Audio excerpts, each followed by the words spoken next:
దళితులపై దాడులు చేయటం దారుణమని కేవీపీఎస్ రాష్ట్ర ఉపాధ్యక్షుడు మాణిక్ ఆవేదన వ్యక్తం చేశారు.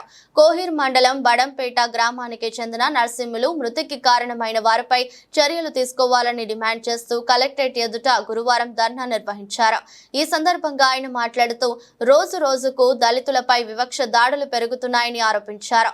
ఇప్పటికైనా వాటిని ఆపకపోతే ఉద్యమిస్తామని హెచ్చరించారు. నర్సింహులు కుటుంబానికి న్యాయం జరిగే వరకు పోరాటం చేస్తామని చెప్పారు. అనంతరం అదనపు కలెక్టర్ చంద్రశేఖర్ కు వినతి పత్రం సమర్పించారు. రంగారెడ్డి జిల్లాలోని కోయిల్ మండలం బడంపేట గ్రామానికి చెందినటువంటి బేగర్ నర్సింహులు అనేటటువంటి అతని కొడుకు కులాంతర వివాహం చేసుకున్నారనేటటువంటి సాకుతోని గ్రామంలోని కొంతమంది కుల దురహంకారులు నర్సింహుని అత్యంత కిరాతకంగా కొట్టి ఈరోజు చనిపోయేటట్టుగా చేసినటువంటి వాళ్ళందరినీ గ్రామంలో ఎవరైతే ఈ కారణమైన నర్సులు చనిపోవడానికి కారణమైనటువంటి పెత్తందారులందరినీ కూడా వెంటనే అరెస్ట్ చేయాలి అని చెప్పేసి ఈరోజు కేవీపీఎస్ అంబేద్కర్ సంఘాలు అట్లనే అన్ని కుల సంఘాల తరఫు ఈరోజు డిమాండ్ చేస్తూ ఉన్నాం.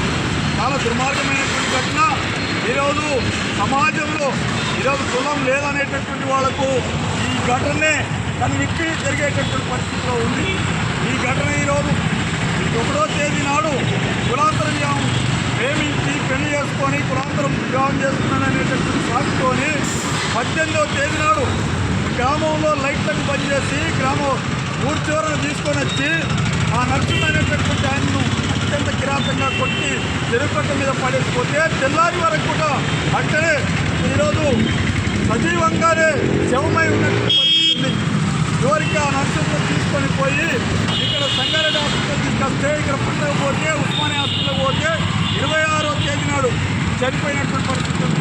19వ తేదీ నాడు కొట్టిరని చెప్పేసి ఈ రకంగా కొట్టిరని చెప్పేసి చెరుకు కట్ట మీద పడేసిరని చెప్పేసి పోలీస్ స్టేషన్లో పిటిషన్ ఇస్తే 26వ తేదీ వరకు చనిపోయేంత వరకు కూడా పోలీసులు ఎటువంటి చర్యలు తీసుకోకుండా కదలికలు లేవంటే రైతుల పట్ల ఈరోజు ఎంత నిర్లక్ష్యంగా వ్యవహరిస్తున్నారో దీన్ని బట్టి అర్థమవుతున్న పరిస్థితి ఉంది.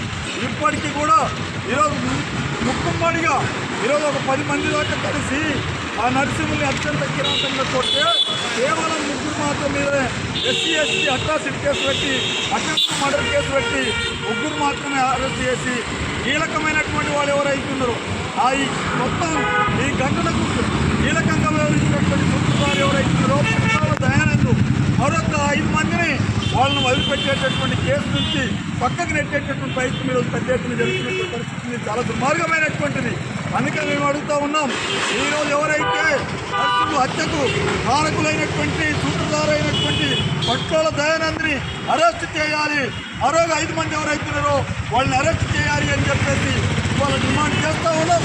లేని పక్షంలో తప్పకుండా జిల్లా వ్యాప్తంగా పెద్ద ఎత్తున ఆందోళన చేస్తామని చెప్పేసి హెచ్చరిక చేస్తూ ఉన్నాం. ఈ ఘటన మొత్తం ఈరోజు పెత్తందారులు హత్య చేసినట్టే పోలీసుల యొక్క నిర్లక్ష్యం కనిపిస్తూ ఉంది, రెవెన్యూ అధికారుల యొక్క నిర్లక్ష్యం కనిపిస్తూ ఉంది. ఈ హత్య ఈరోజు ప్రభుత్వ హత్యగానే ఈరోజు చూడవలసినటువంటి పరిస్థితి కనిపిస్తూ ఉంది. రాష్ట్రంలో దళితుల మీద పెద్ద ఎత్తున వివక్ష దాడులు రోజు జరుగుతూ ఉన్నాయి. ప్రభుత్వాలు మారినా దళితుల మీద దాడులు ఆగట్లేదు. సిద్దిపేటలో నిన్ననే